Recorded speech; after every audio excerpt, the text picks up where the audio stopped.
வேற என்ன serious complaints வீட்டில் பிள்ளைகள் வந்து டீச்சர் மேலே வைக்கிறாங்க? ரேங்க் கார்டு நாங்கள் பேரண்ட்ஸ் மீட்டிங் அப்போ போய் வாங்க போகிறோம். போகும்போது எங்களுக்கு அங்கே அசிங்கத்தோடு தான் சார் நாங்கள் வெளியே வரோம். என்னென்னா, இந்த பையனா இது பொறுக்கி மாதிரி தெரியுமே, இது அந்த பசங்களோட அப்படி தெரிஞ்சிட்ருக்கு, இதெல்லாம் எதுக்கு இங்கே சேர்த்துட்ருக்கீங்க, டிசி வாங்கிட்டு போங்க, அதுக்காக சார் நாங்கள் அனுப்புகிறோம், நாங்கள் வந்து படிக்காத ஒரு இதில் இருக்கோம் அப்படின்னு. என் பையன் நல்லா வளரணும் அப்படின்றதுக்காக நான் பள்ளிக்கே அனுப்புகிறேன். ஆனால் இவங்க புதுசாக ஒரு பேர் வச்சுருக்காங்க பொறுக்கி அப்படின்னும் போது எங்களுக்கு அது ரொம்ப வருத்தமாக இருக்குது. வீட்டுக்கு வந்தோடனே தினமுமே நான் கேட்குறேன் சார், இன்றைக்கி என்ன லெசன் நடத்துனாங்க, என்ன சொல்லி கொடுத்தாங்க, டீச்சர் என்ன பேசுனாங்க, படிக்கிற பசங்களுக்கு முன்னுதாரணம் கொடுக்குறீங்க, படிக்காத பசங்களுக்கு ஏன் கொடுக்க மாட்டீங்க, லாஸ்ட் ரோவில் உட்கார வைக்கிறீங்க, படிக்கிற பசங்க எதிர்க்க கீழே உட்கார வைக்கிறீங்க, இது உங்களுக்கு சொல்லி கொடுத்ததா?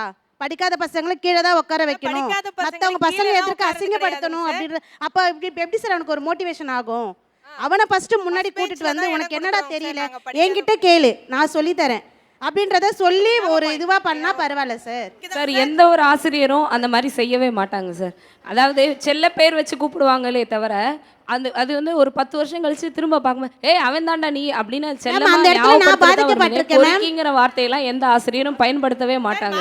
அந்த இடத்துல நான் பாதிக்கப்பட்டிருக்கேன். எங்க வீட்டுல நடந்ததை வச்சுதான் நான் சொல்றேன், மத்த பிள்ளைங்களை பத்தி நான் பேசல சார்.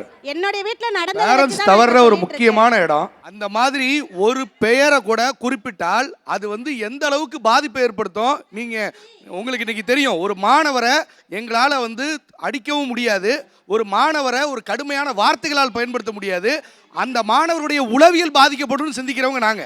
ஆக்சுவலாக இவங்களுக்கு யாருக்குமே தெரியல, பசங்க வந்து பேரண்ட்ஸ் கிட்ட ஒரு மாஸ்கோட தான் இருக்காங்க. அந்த மாஸ்க் வந்து எப்போ வந்து வெளிப்படும் அப்படின்னா, அவன் வந்து அவனோட பியர் குரூப்பில் இருக்கும் போதும் அதை அப்சர்வ் பண்ணுற டீச்சர்ஸ்க்கு தான் தெரியுது இந்த பிள்ளை உண்மையாக தப்பு பண்ணான்னு. அவங்க நினச்சிருப்பாங்க, ஐயோ என் பிள்ளை வந்து ஒரு தப்பும் பண்ண மாட்டான். எங்களுக்கு தெரியும் சார், நாங்கள் அந்த சென்டம் எடுக்கிற பிள்ளைக்கு எங்களோட உதவியே தேவையில்லை சார், அவனால் முடியும். ஆனா அந்த கடைசியில வந்து வெறும் ஆவரேஜ் தள்ளி வைக்கிறீங்க. அதுதான் உண்மை. அது தள்ளி வைக்கிறதால ஒருத்தருக்கு முக்கியத்துவம் கொடுக்கறீங்க. அடுத்தது டவுட்டை நாங்க கிளாரிஃபை பண்ணாம இல்ல சார். நிறைய பிரைவேட் ஸ்கூல்ஸ்லயும் நிறைய ஸ்கூல்ஸ்லயும் 50+ இருக்காங்க, ஆனா கொடுத்துருக்கிறது 45 minutes. எங்களோட சிலபஸ் பேட்டர்ன் லெசன் பிளான் போடும் போதே 1 வீக்குக்கு இவ்வளோ நாங்கள் முடிக்கணும்னு போடுவோம். ஆனால் அது வந்து 1 வீக் வந்து அட் அ ஸ்ட்ரெச் வந்து 28 பீரியட்ஸும் கவர் பண்ணுற மாதிரி இருக்காது. அவுட் ஆஃப் 28 வந்து நான்லாம் பிஜி டீச்சர்ஸ் நாங்கள் ஹேண்டில் பண்ணுறது 39 பீரியட்ஸ் இருக்குது sir. 7:45 we step into the class and 5:30 நாங்கள் வெளியில் வரோம். இதில் 4:30 வரைக்கும் தான் நார்மல் சில்ட்ரனை நாங்கள் ஹேண்டில் பண்ணுறது, அதாவது normal in sense 60 and above. அதுக்கப்புறம் வந்து 5:30 வரைக்கும் நாங்கள் இண்டிவிஜுவல் அட்டென்ஷன் நீங்கள் எதிர்பார்க்குற அந்த 1-to-1 நாங்கள் கொடுக்குறது ஸ்லோ ப்ளூமர்ஸ்க்கு தான் நாங்கள் கொடுக்குறோம். என் பிள்ளை மார்க் எடுக்கணும்னு மட்டும்தான் அவங்களால யோசிக்க முடியும் சார், நாங்கள் 50 பிள்ளையும் எடுக்கணும்.